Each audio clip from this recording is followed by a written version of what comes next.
dewan yang kita panggil pagi hari ini? Iya, boleh ya? Boleh dong. Iya. Kalau ini biru, yang itu merah. Ayo bagi Ambiar kita hadirkan komedian yang baru saja dilantik menjadi anggota DPR. Ini dia, Denny Cagur.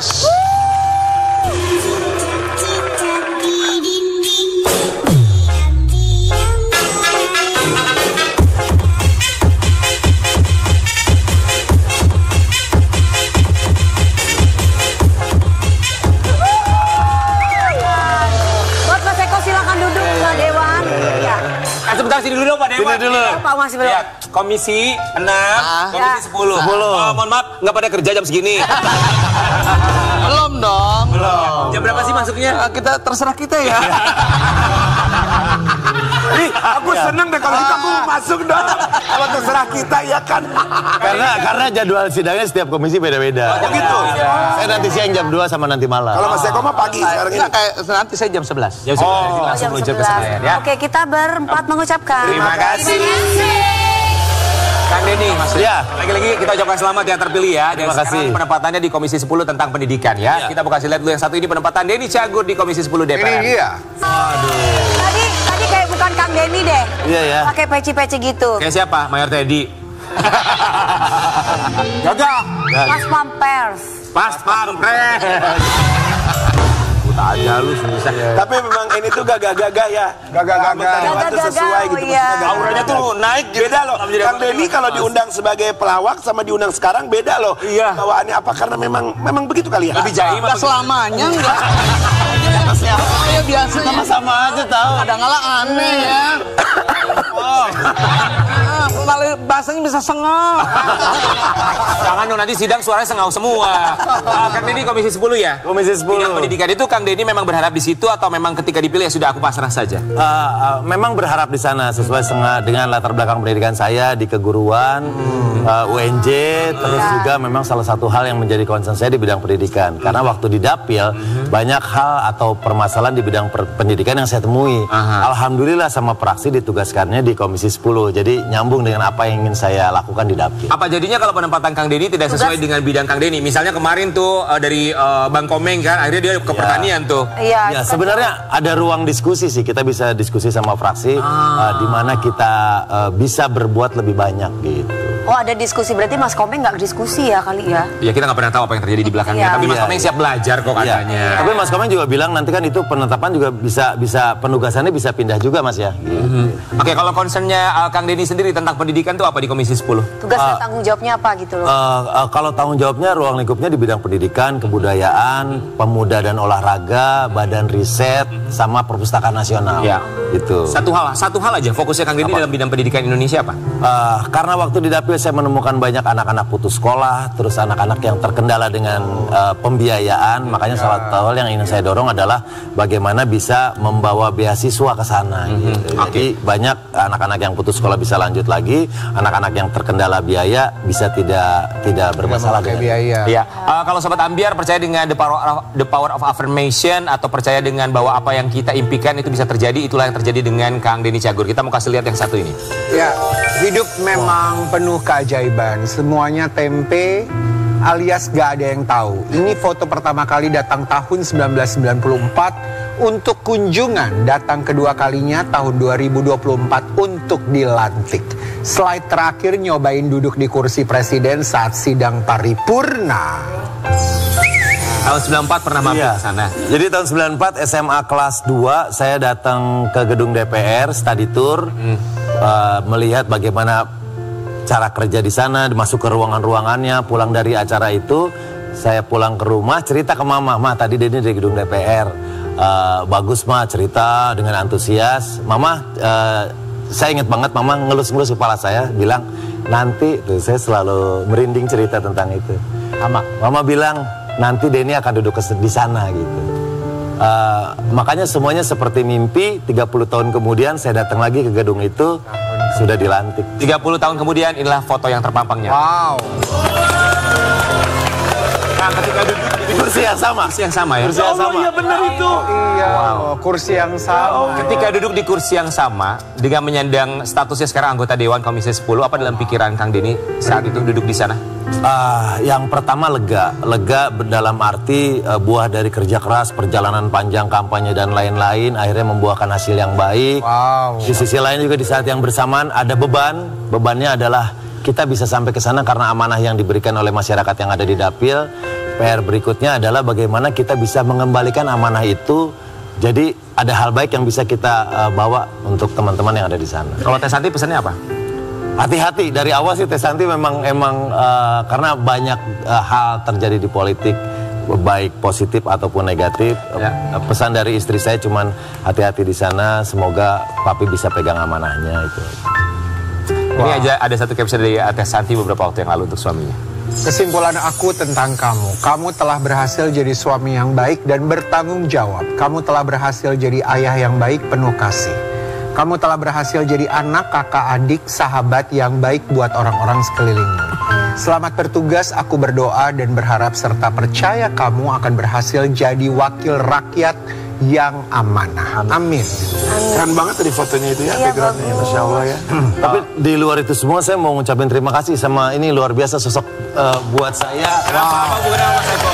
Mas Eko itu sosok yang luar biasa buat saya, yang pertama kali mengenalkan politik ke saya. Bahkan setiap ditanya wartawan siapa sih yang ngajarin politik, saya selalu bilang Mas Eko Patrio. Banyak memberikan masukan, ilmu, sampai hari ini walaupun kita akhirnya berbeda warna, tidak sedikit pun mengurangi pertemanan kita dan kepedulian Mas Eko sama saya. Jangan nangis dong. Jangan nangis. Kenapa terharu sekali Mas? Iya, bukan. Saya ingat omongan orang tua gitu ya. Orang tua saya itu selalu, kalau kamu punya apa berikan kepada teman. Gitu ya. Jadi bukan hanya rezeki aja gitu, ilmu pun juga kalau punya sedikit ya saya bagi gitu. Jadi selalu ucapan orang tua itu, dan apalagi buat saya Denny bukan orang jauh gitu ya, sahabat saya, berkarir bersama-sama di dunia komedi yang sama gitu. Nggak ada salahnya saya berbagi gitu, nggak ada salahnya saya apa yang saya ketahui sebelum Denny gitu saya infokan dan sebagainya. Dan Denny termasuk anak yang cepat paham banget, ngerti banget gitu ya, harus bersikap seperti apa, dan saya bangga akhirnya Denny menjadi bagian teman saya, dan bukan hanya di komedi tetapi juga di parlemen. Kang Denny masih ingat gak kalimat yang pernah dilontarkan sama Mas Eko waktu itu ketika Kang Denny belum masuk partai politik, belum turun ke politik? Masih kalimat apa ya? Oh banyak, Mas Eko ngasih, Mas Eko tahu kalau saya senang sama politik.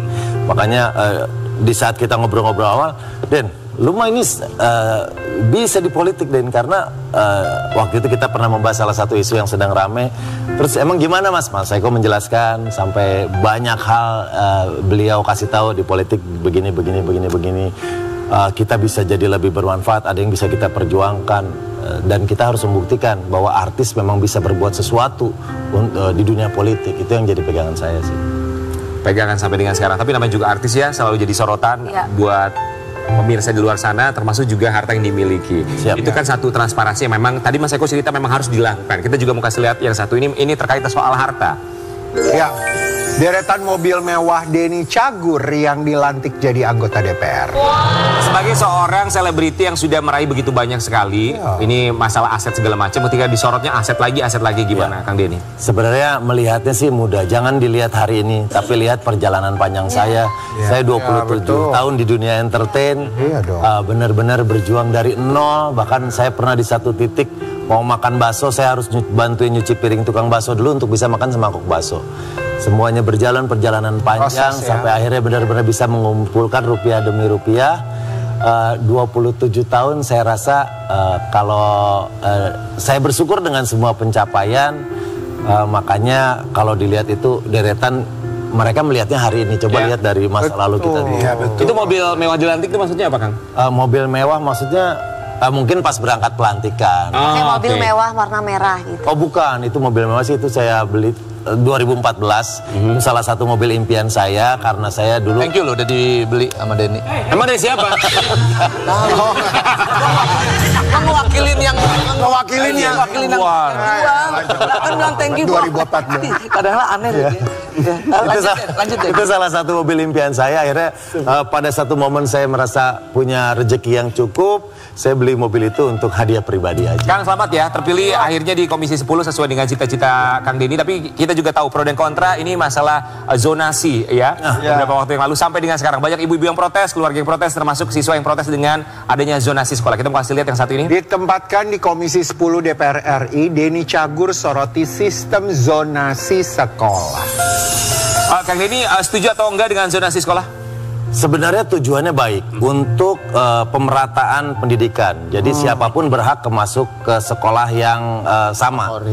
Sekolah favorit. Karena dengan adanya sistem zonasi kan jadi yang dilihat nih jarak. Tapi di sisi lain sistem zonasi itu jadi mengurangi daya saing semuanya. Kalau dulu kan anak-anak sekolah harus berjuang ekstra, belajar lebih keras agar bisa masuk ke sekolah yang dia impikan. Tapi sekarang dengan sistem zonasi mereka lebih santai karena rumah gua dekatnya SMA situ. Pasti masuk situ. Pasti bisa masuk situ. Tergantung kuota. Iya. Kalau Kang Denny setujunya zonasi sekolah dihapuskan atau tetap ada? Mungkin dengan penyempurnaan, dengan penyempurnaan agar maksud tujuan awalnya dikeluarkan kebijakan itu yang baik bisa tercapai.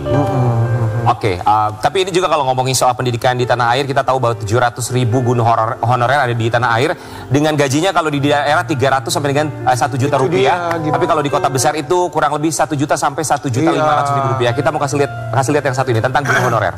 Dilantik jadi anggota DPR RI, Denny Cagur bicara nasib guru honorer dan fasilitas sekolah-sekolah. Kang, di daerah tuh banyak yang cerita kemarin sempat viral juga hanya dapat ratusan ribu, itu pun gaji diterima baru beberapa bulan setelah dia bekerja. Kita juga pernah mengundang beberapa guru duduk Lihat di sini. nasib guru honorer gimana tuh, Kang? Iya, sangat prihatin. Bahkan waktu di dapil saya ngobrol langsung dengan mereka. Ada yang dibayar per jam 10.000, ada yang sebulan cuma dapat 300.000. Nah kita prihatin 300.000 dapat apa gitu kan. Itulah jadi bagian, semoga bisa kita perjuangkan itu. Sehubungan sama fasilitas sekolah juga banyak sekolah-sekolah yang kondisinya sudah tidak ideal. Layak ya. Jadi anak-anak sekolah dalam rasa ketakutan, takut gentengnya copot atau gimana gitu. Apalagi para guru-guru juga kadang-kala jauh kan dari sekolah sama tempat tinggal mereka. Benar. Transportasinya betul. Kang Denny ketika kemarin di dapil ada janji buat guru honorer nggak? Kita sih ngobrol banyak ya, kita ngobrol banyak dengan banyak lapisan, salah satunya teman-teman guru honorer.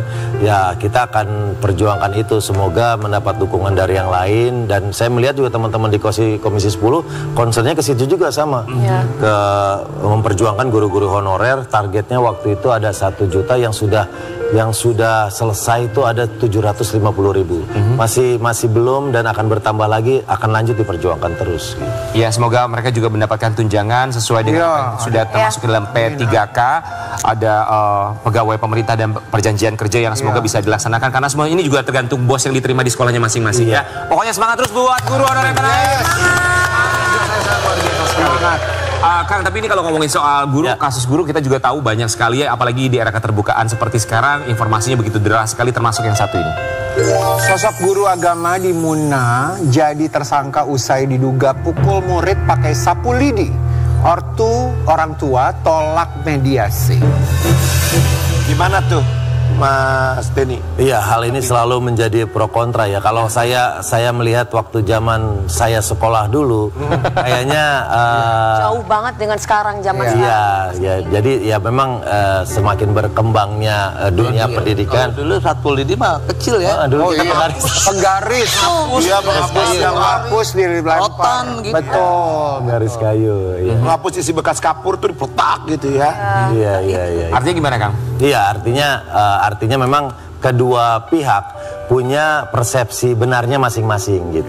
Nah, bagaimana kita bisa mencari jalan tengah aja sih kalau untuk kondisi-kondisi yang seperti ini? Karena kedua pihak orang tua ada sisi merasa dirugikan, pihak guru juga ada sisi merasa ini adalah tujuannya baik dalam memperbaiki si siswa. Gitu. Ya, jadi tergantung melihat dari kacamata mana ya. Tapi kita juga barangkali harus melihat bahwa perbedaan zaman juga perbedaan yang harus dilakukan terhadap generasi-generasi sekarang ini kan kayaknya jauh lebih sensitif. Termasuk mereka juga aware dengan kesehatan mental ya. Isu itu yang memang menjadi dilihat bagaimana perkembangan anak berikutnya. Tapi kalau perlindungan untuk guru ada nggak sih? Ada, udah undang-undang kita sih semuanya udah lengkap. Tentang jaminan-jaminan semuanya udah ada sih. Kemarin juga sempat yang viral di media sosial, ada seorang anak yang dia malah membentak gurunya, Kang. Iya. Miris ya? Benar miris, ada yang sampai berani ngelawan, bahkan nggak cuman membentak, ada yang sampai berani main fisik. pukul. Ya Allah. Tapi justru juga kalau suka sampai anak saya main fisik sama gurunya, ya saya nanti pas dia pulang nanti saya ajar juga anak saya. Jadi memang kita harus sadar bahwa pendidikan dasar yang paling utama adalah pendidikan berada di rumah. Betul, betul. Harus punya adab terlebih dahulu. Betul. Yang jauh lebih penting. Ya, orang tua memang yang harus orang itu kan tua. memang yang paling penting itu adalah pendidikan orang tua. Karena menentukan anak ke depannya tuh kalau orang tuanya gimana gitu, nggak rapi, itu anaknya juga ke depannya tuh pasti nggak akan. Kang Deddy, salah satu temannya Kang Deddy dan juga Mas Eko, Uya Kuya kan istrinya kita tahu terpilih juga menjadi anggota DPRD di Provinsi DKI Jakarta. Mami Astrid kemarin juga sempat protes ketika ada anggaran pendidikan untuk beli laptop 20 juta lebih. Kita mau kasih lihat dulu yang satu ini ya. Ya. Tanggapannya gimana? Iya, ini salah satu yang diharapkan dari kami para anggota dewan bersikap kritis, karena kembali lagi ke fungsi kita adalah fungsi salah satunya fungsi pengawasan.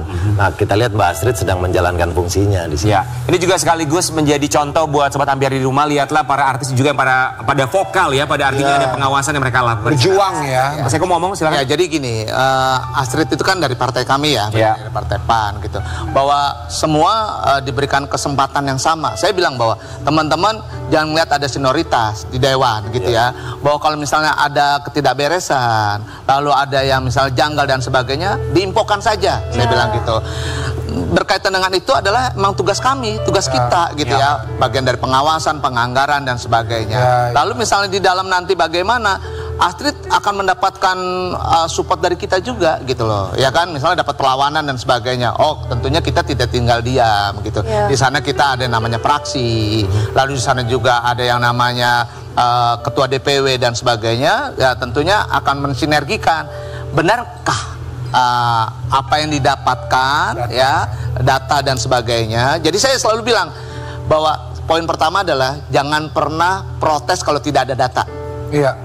Ya, kalau mau interupsi harus ada data. Saya selalu bilang sama teman-teman entertain dan juga termasuk artis yang di partai kami gitu. Saya bilang harus ada data. Kedua, jangan pernah tiba-tiba memborbardir dengan sesuatu yang tidak diketahui.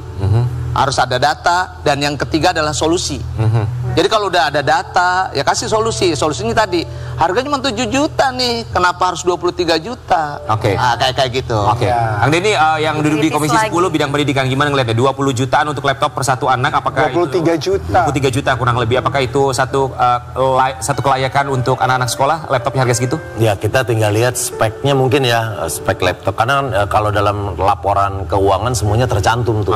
Semuanya jelas tercantum, terinci, tinggal kita lihat aja apakah memang angka itu untuk laptop yang seharga itu. Terus bagaimana penyalurannya. Tapi kalau menurut Kang Deddy untuk anak sekolah 7 juta aja udah cukup nggak? Laptop? Cukup lah. Apalagi anak SD kan itu kan tadi kan. Kalau 23 juta tuh kayaknya speknya udah luar biasa sekali buat profesional. 20 juta tuh untuk spek-spek anak-anak kuliah ya. Iya, kita juga berharap semoga ada koreksi di sana, semoga uangnya bisa dimanfaatkan untuk hal lain ya, untuk menutupi hal lain. Oke, Kang Deddy kita juga mau kasih lihat yang satu ini ada satu cita-cita Kang Deddy, bener nggak sih? Siap tinggalkan panggung hiburan, Denny Cagur ingin fokus bekerja usai dilantik jadi anggota DPR RI. Bener nggak tuh Mas Deddy? Tahun loh Kang. Jadi waktu itu bahkan di masa-masa kampanye saya melepas 2 acara karena memang waktunya tidak bisa. Tapi ke depan fokusnya tetap di politik. Kalau ada tawaran di luar masa-masa sidang, di luar waktu-waktu sidang, nggak masalah sih. Berarti tetap prioritas adalah politik pertama. Karena kan itu passion ya. Iya. Karena kan udah lama banget gitu, pasti ada kangen-kangennya lah. Ke studio main segala macam. Ya, selama tidak mengganggu jadwal dan hari ini aja gitu ya. Mengganggu yang diprioritaskan. Kang Deddy Cagur, kami ucapkan selamat ya duduk di Komisi 10, semoga amanah. Kang Deddy sebagai orang yang pernah makan bakso aja harus patungan, kemudian 27 tahun berkarir, doa orang tua sampai akhirnya bisa duduk di kursi Senayan. Apa yang Kang Deddy ingin sampaikan untuk mereka yang berada di luar sana dalam bidang khususnya dalam bidang pendidikan? Buat masyarakat yang di Dapil, terima kasih untuk amanah yang diberikan. Semoga nanti kita bisa segera ketemu di masa reses. Ada hal-hal baik yang bisa kita sampaikan buat semuanya. Amin. Banyak sih yang mau gue tanyain, Den. Emang katanya mau ada yang mau lewat berikutnya. Kita kembali saat lagi tetap di Pagi-Pagi. Geger.